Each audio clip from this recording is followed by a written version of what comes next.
Monsieur le Président, merci de me donner la possibilité d'intervenir au Conseil aujourd'hui.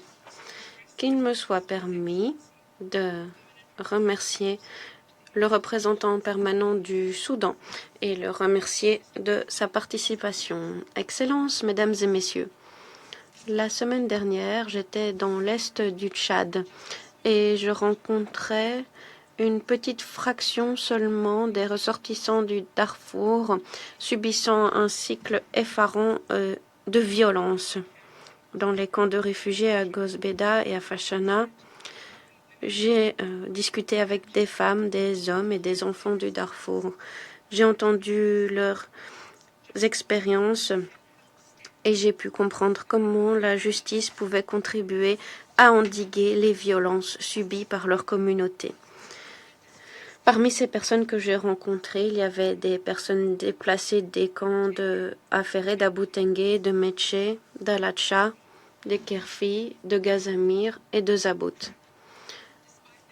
Autant de personnes qui se sont déplacées malgré les difficultés pour me rencontrer moi-même et mon équipe.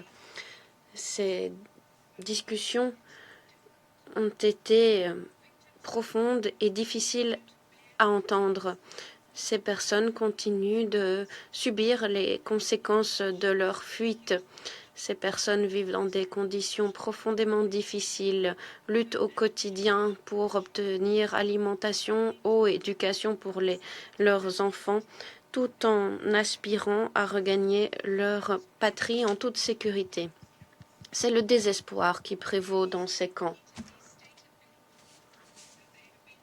Ces personnes sont convaincues qu'elles ont été oubliées par le monde entier, que leur vie ne compte pas, que l'ampleur de leur souffrance ne fait pas l'objet d'une réponse adéquate.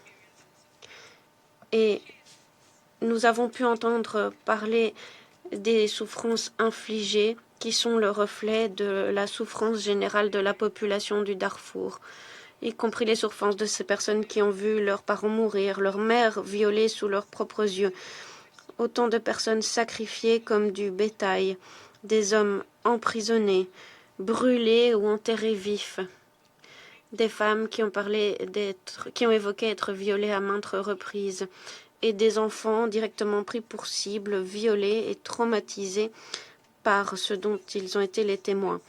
Les dernières informations faisant état de meurtres en mars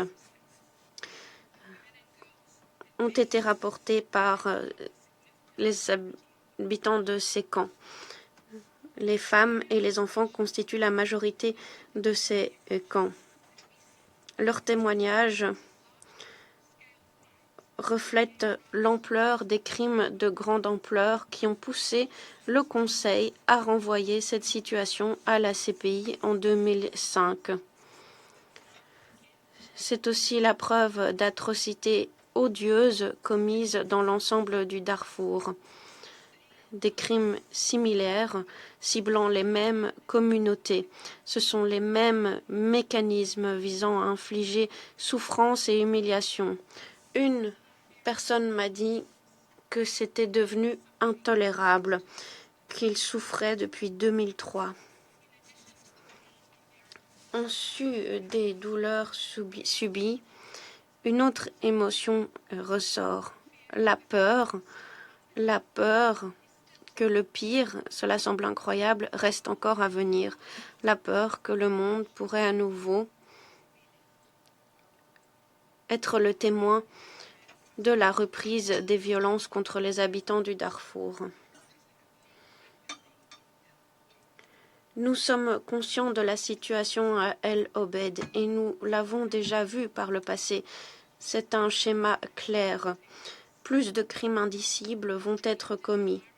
Comme je l'indique dans mon rapport au Conseil, le bureau du procureur travaille avec le HCDH, et ce parce que nous sommes convaincus que nous courons le risque de voir les crimes les plus graves être perpétrés à El Obed. Nous ne pourrons pas dire que nous ne savions pas, nous ne pouvons pas dire que nous ne nous y attendions pas. C'est maintenant au Conseil, à tous les États, d'agir pour éviter la commission de nouvelles atrocités.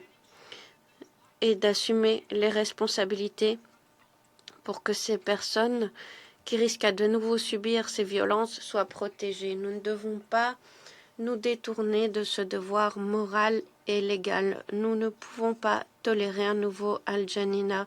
Nous ne pouvons pas tolérer un nouveau El-Fasher.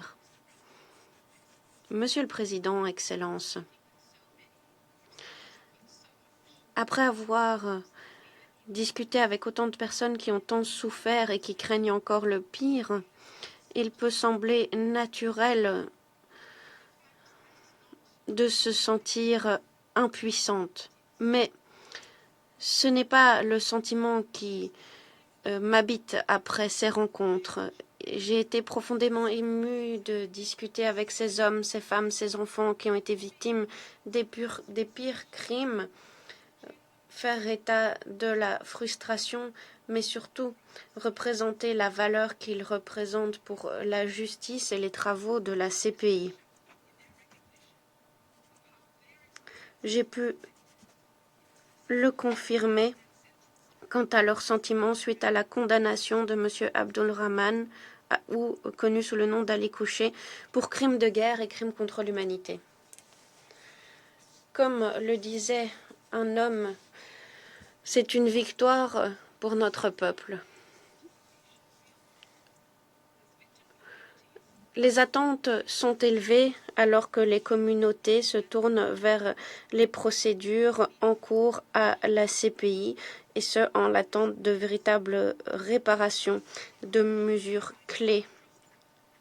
Notamment, pouvons compter sur la contribution au fonds d'affectation spéciale pour la CPI. De cette façon, les habitants du Darfour pourront véritablement bénéficier des fruits de la justice. J'ai pu être la témoin de cet engagement parmi ces hommes et ces femmes qui ont parcouru tant de distance pour nous rencontrer, partager leur numéro de téléphone, leurs contacts, à titre personnel parfois, et ce, en raison de leur volonté de contribuer à nos procédures et de changer la donne pour leur communauté. C'est véritablement là la justice en action.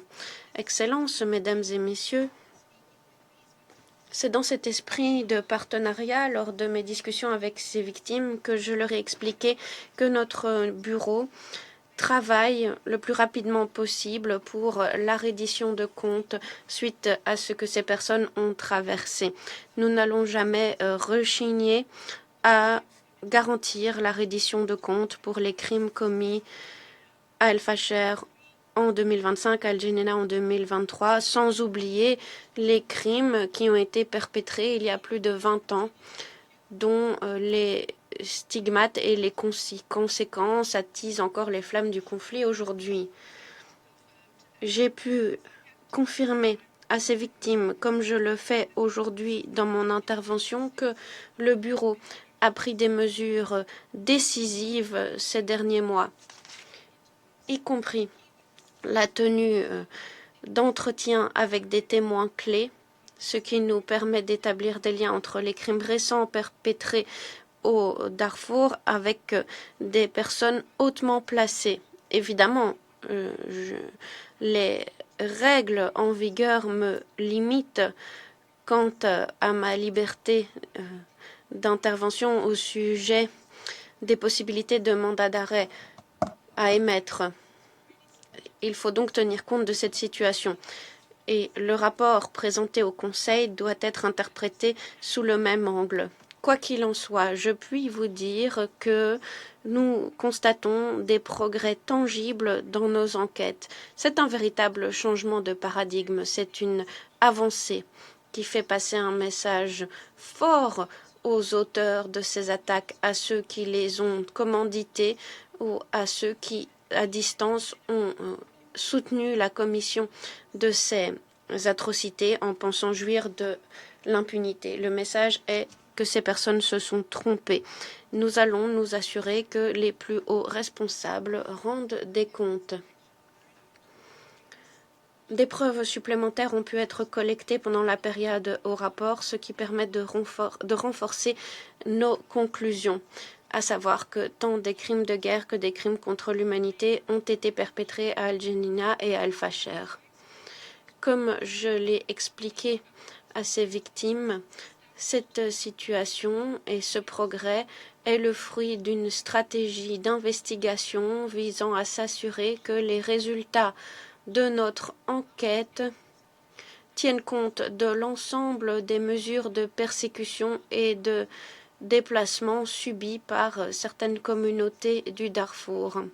Cette même stratégie nous permet de nous assurer que les témoignages des victimes de violences sexuelles et sexistes, y compris des viols ou autres violences sexuelles, soient pleinement pris en compte dans notre enquête. Cette enquête s'est heurtée à bien des difficultés. Nos ressources sont limitées, nous n'avons pas pu avoir accès au territoire du Darfour, nous n'avons pas pu nous entretenir avec des témoins dans des lieux clés. Et les besoins en matière de protection des victimes sont immenses. Il me faut aussi être franche avec le Conseil. Les mesures coercitives adoptées contre la CPI ont des retombées directes sur notre fonctionnement, y compris pour ce qui est de la situation au Darfour.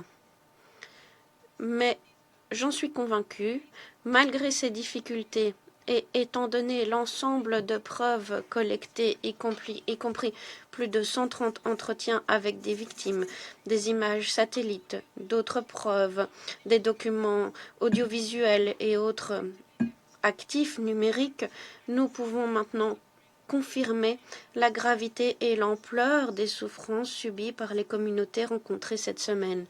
Monsieur le Président, Excellences. Il existe encore une lueur d'espoir parmi la population du Darfour qui doit nous pousser à en faire plus pour cette communauté. Et les efforts que nous déployons, comme vous le voyez dans le rapport, se fondent sur un objectif commun, à savoir garantir une reddition de comptes collective pour le Darfour.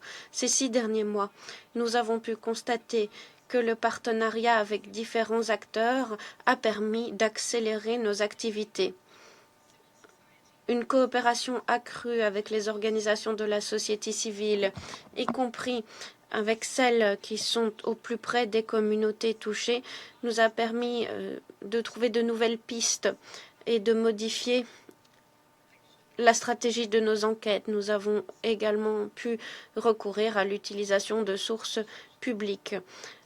Les sessions de communication, de sensibilisation auprès des victimes ou des diasporas nous ont permis d'identifier de nouvelles pistes d'enquête. La coopération officielle, y compris les demandes d'assistance, concerne plus d'États tiers et d'organisations régionales et internationales. La coopération avec la mission d'établissement des faits pour le Soudan reste un pilier central de notre travail.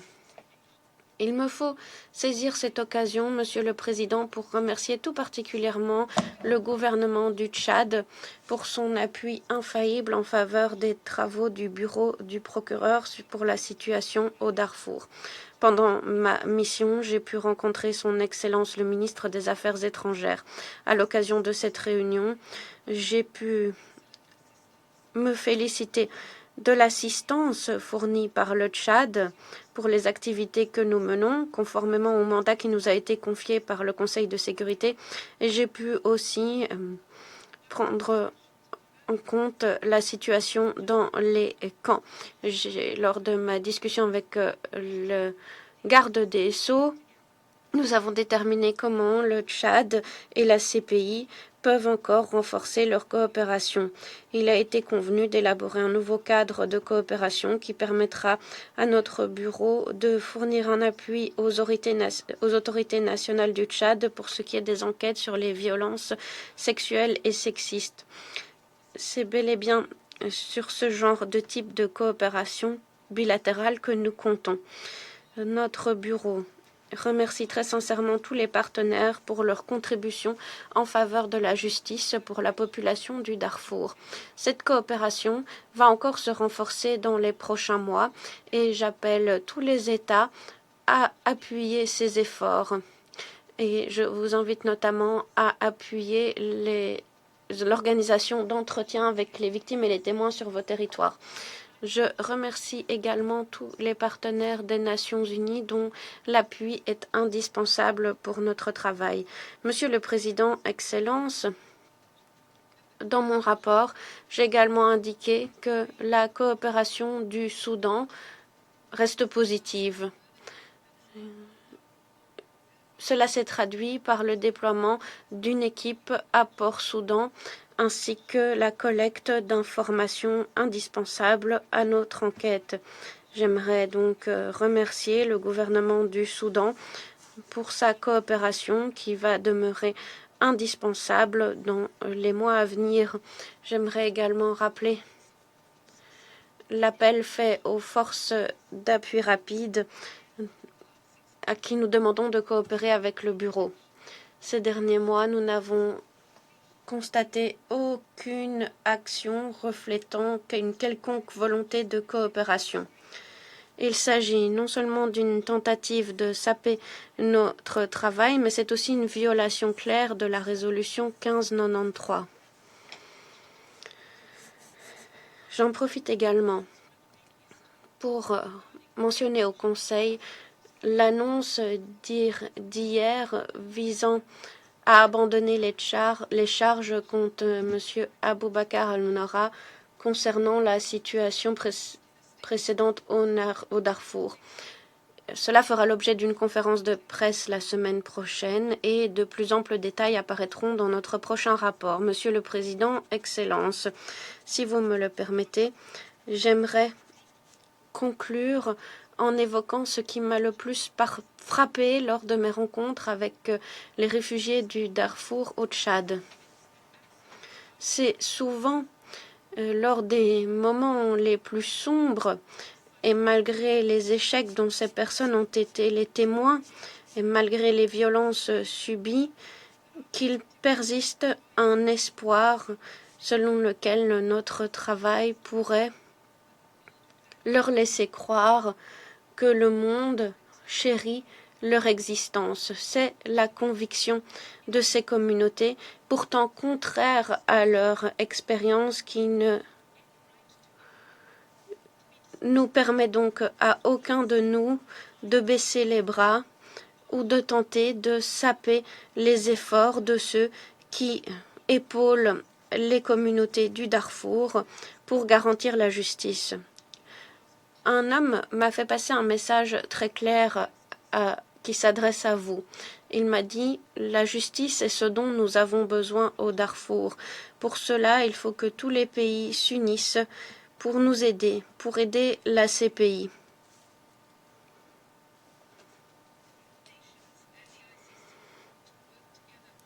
À nouveau, nous appelons à redoubler d'efforts, à coopérer avec la CPI pour que justice soit rendue pour les victimes du Darfour. Nous sommes plus que jamais engagés à coopérer avec vous dans cet objectif commun.